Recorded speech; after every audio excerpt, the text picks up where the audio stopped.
video, I want to walk you through how to use the new research tool within YouTube Studio. So if you are familiar with stuff like TubeBuddy and vidIQ, I personally have used TubeBuddy for a long time. And if you're interested in how to use that, I'll link that down below. But YouTube has actually just released their kind of version of what TubeBuddy and vidIQ do.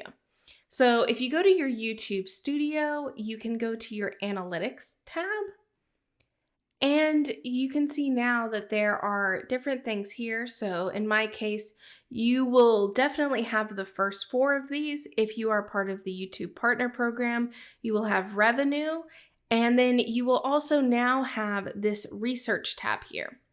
So if you click on the Research tab here, this is basically giving you access to YouTube search analytics for the last 28 days. So you can do searches across YouTube. So just like you would if you were using TubeBuddy, and I will link a video above right here showing you kind of how to use TubeBuddy, because you would do it similarly through here. But you can basically just search for any topic. So if I search for YouTube research, it is going to tell me what the different searches are. So in this case, that have YouTube research in it. I can filter this based off all searches or content gaps only. And this is something that's super cool now, is you can actually see what YouTube is finding, that when people search this term, they're not finding videos relevant to what they're searching.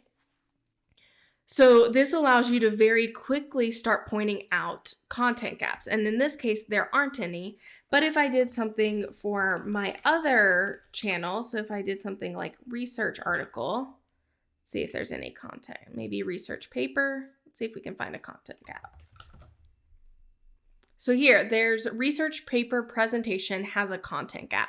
So this is saying a content gap can happen when viewers can't find any results for searches, they can't find an exact match, or they're not finding relevant videos. So this is basically saying that this is a search term that would be really good for you to make a video on if you want to grow your channel, because there's really low competition for you there. And the search volume is medium. So you can use the same things that you would in normal YouTube search. So in this case, I'm going to add in a wildcard. Again, this is the only one with content gaps. So I'm going to do all searches just to open this up. So you can see that the high for this is how to write a research paper. And this is just a wildcard in here so that it's going to pull things from before it. If I remove it, it's actually doing some of that for me. So you can see different things that people are searching for high, medium, and low. Now, what if I searched keyword research YouTube? So now we're not really getting high. So YouTube keyword research for YouTube is medium and lows. And you can see that this is, again, just pulling from the last 28 days. So this is now a new area that if you don't want to use TubeBuddy or vidIQ, or you want to know what YouTube is actually saying instead of a third party, you can now do some of these searches in here. I think that this is still fairly rudimentary compared to what vidIQ and TubeBuddy do. So right now, I don't think this is a replacement for it, but it does give you an option if you don't use either of those services, or if you're on a free version and you've reached up your maximum of those, this does give you an option to do this for free. However, what I think is really cool about this is you can now look at your viewer searches. So in this case, you can see the main people that I have are India, Canada, Australia, United Kingdom, and United States. I'm going to specifically look for the United States. So what I can see is what are people that are watching my videos mainly searching for. So we can see some of them are searching for coding.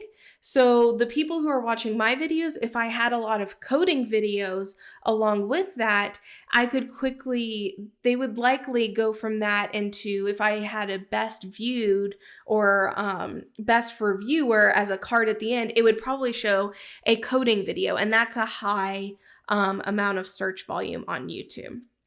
Some are looking at the housing market, English speaking practice, cow sounds, if you are interested in making that. Notion tutorials. So I have 2 tutorials in Notion. This is telling me that it might actually be a really good idea for me to create a lot more Notion tutorials because that's something that my viewers are clearly looking for.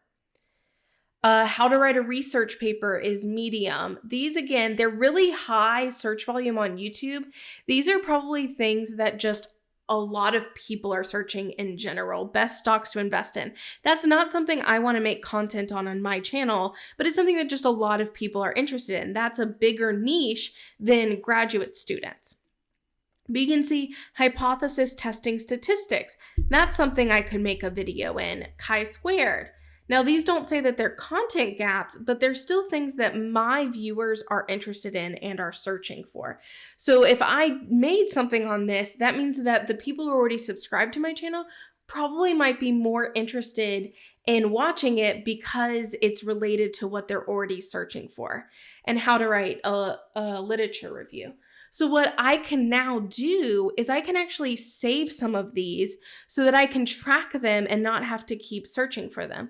So I might save the ones that are relevant to what I am actually talking about on my channel. So this channel it's called the Science Grad School Coach, but it's basically for graduate students, and I mainly teach about research. So I'm going to do the ones that are mainly for those people. And now I can have my saved here. So now I can see here, this is again high, and this allows me to quickly save and go back. Okay, what are people searching?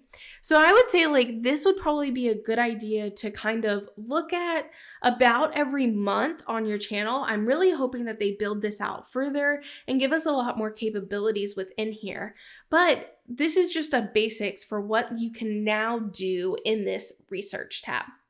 I hope this was helpful. If you are still struggling with being able to build your channel or you're looking for more content ideas, download my content planner workbook. It literally walks you through how to do find SEO content ideas specifically for YouTube to be able to help you move that along further and grow your channel. So if you are interested in that, the link is available below. It's a completely free workbook that you can go download. And I hope you enjoyed this video, and I look forward to seeing you in the next one.